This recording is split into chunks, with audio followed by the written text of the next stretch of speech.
Can we say it now? Can we say it now together? Okay, 1, 2, 3. Welcome Welcome to to Gig Gig Live Live Pro, Pro Artist Artist on on Artist Artist interview. interview.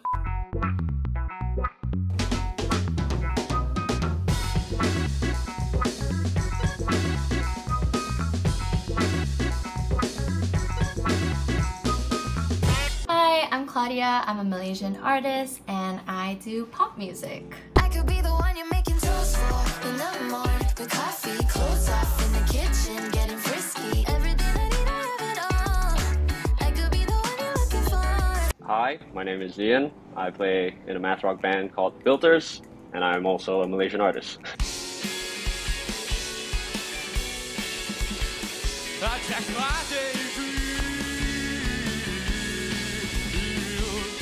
Okay, wait, hold up. Very, very quick. I just want to say that doing my research on you, Claudia, we have a lot more in common than you think.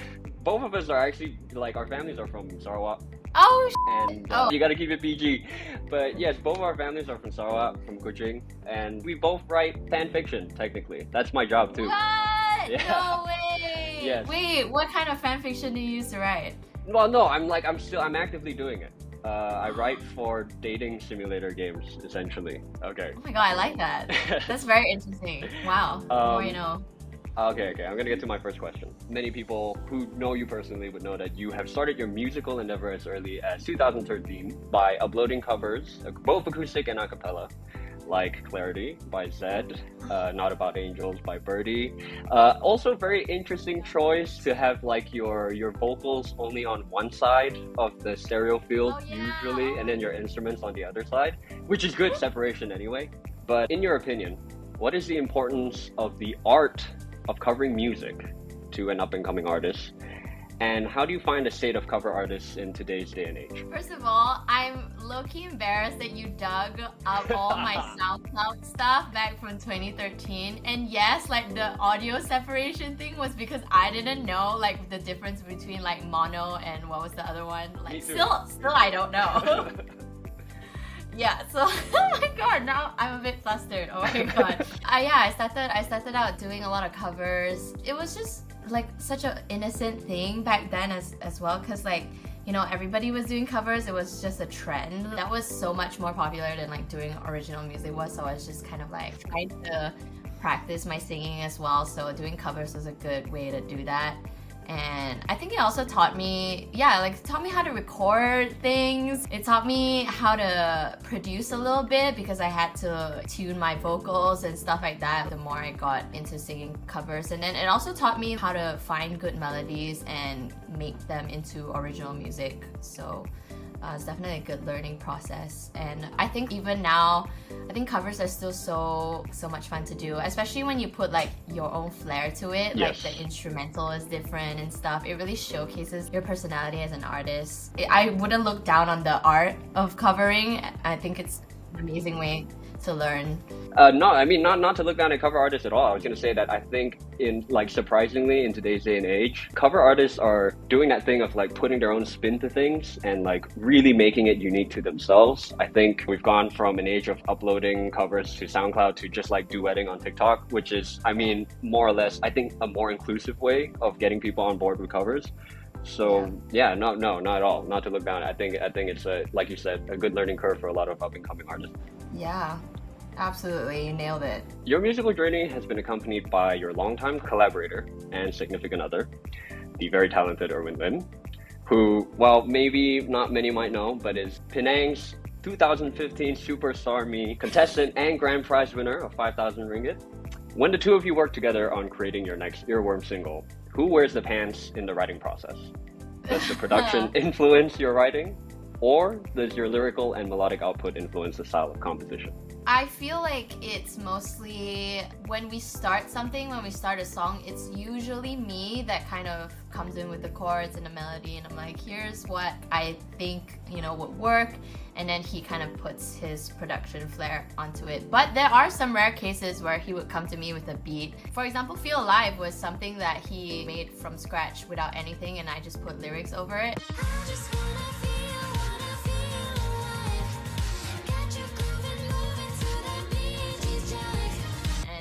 that was a very fun, like that was a very rare instance where that happened. But I found that like the most fun way was kind of me giving lyrics and melody to him, like kind of raw, and then him just kind of like figuring it out and putting his own like flair to it. So that's how we've been working most of the time. Yeah.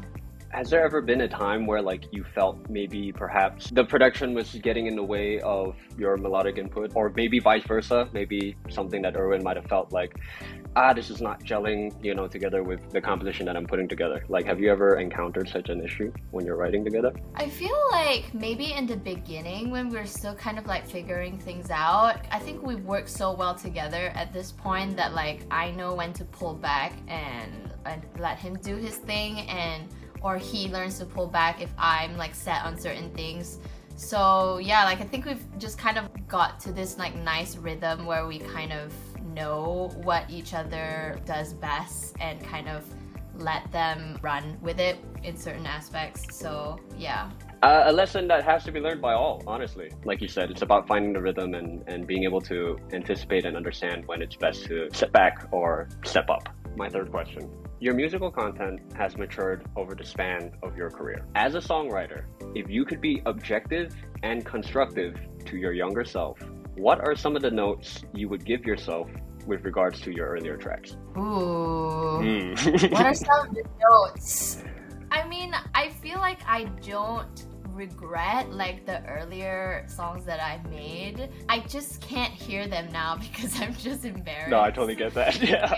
Yeah, like if you tell me to sit down for 1 hour and listen to all the SoundCloud covers that I put out, I don't think I would just die on the spot. I mean, that's just how it is, right? Like the more you mature as a songwriter and stuff like that, like when you listen back to your earlier stuff, you're just like, oh my god, what was I thinking? But I definitely think of it as more like a learning curve, right? It's like, oh, this is where I started, and even though I can't listen to it now, like I'm still happy that I wrote that song, and yeah, like I'm still very grateful at that point in time that I did it, and it led me to do other songs that were perhaps better, right? Yeah. So yeah, I would just be like, probably just tell my younger self, like, just don't think too hard about it. It's okay. For me, if I were to, I have very strong notes from my younger self. A lot of it is basically, you should have thought harder about it, boy. Like. Yeah, but if you didn't have that phase, you wouldn't have known what not to do and what to do, though. So. I kind of wish that we could just like fast forward to the part where we are now. You figured it out. Yeah, exactly. Yeah. I mean, even now though, like I feel like I haven't figured it out. So like I can always get better at what I do, and hopefully 3 years from now I'll look back at these songs that I put out this year and be like, ugh. Like I can do better than that, you know? So yeah, we're always learning. One more thing to add to that, it's interesting to see like the developments that you have made as a songwriter, like as the years have gone on. Whereas like I couldn't look at my own body of work and have that same mindset, you know? But like I went and listened to like your entire discography and I didn't feel that at all. So I mean, good thing, right? That I mean, we judge ourselves so much more harshly than other people judge us. So it's a good thing to note, yeah. So the Filters album Exhaler came out in 2022. I mean, accomplishing an album alone is a very impressive feat. Even I haven't done it yet, so it's amazing that you guys have. How was the process of making an album, and was there anything interesting you learned making it? The process was very, very long and slow, and I am a major contributing factor to that. Okay. We started recording when we were in college, actually. So it was like over a span of many like sem breaks and like public holidays where like I would go over to Chan's place and like stay over for like a week and just record, because we knew that by the end of that sem break we'd be back to classes. So we would do like a song at a time over the span of like, it took 7 years to record this album. The things that I learned from making it is precisely what you brought up earlier, knowing when to step back. Because 3 of us comprise of like audio engineers, and so when you get 3 audio engineers in a room together to record an album, there's so much mulling over things and having disagreements about how things sound or how, you know, their placements are in the mix, or what should be brought forward or what should be more atmospheric, sort of like a background texture. And I definitely do not want to replicate that same working environment, but On the positive side of it, it helped me and Chan develop the workflow that we currently have on even some of our other projects that we work on together. And it was a good learning curve because we were learning how to make the album as we made the album, which was quite an interesting process.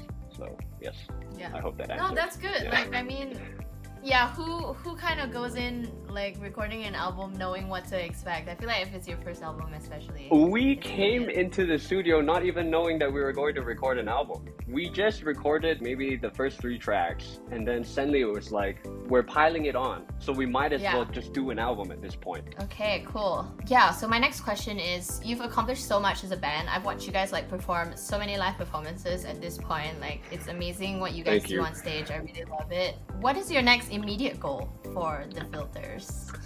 Thank you so much for asking that. Okay, because the album took 7 years to make, that means we were also playing, we were like, because it's not like we weren't playing shows while we were recording it. So we've been playing the album for much longer than we would have liked to.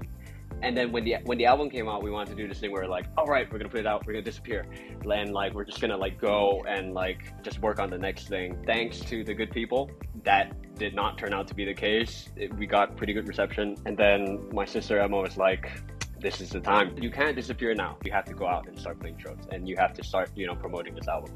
So then began another 3-year run doing that basically. But when we started writing album 1, I had this sort of like fear that a lot of bands sort of go through where like you have your whole life to write your first record. And then if it does well, you have a year or 2 to come up with the follow-up, which has to live up to the expectations of the first.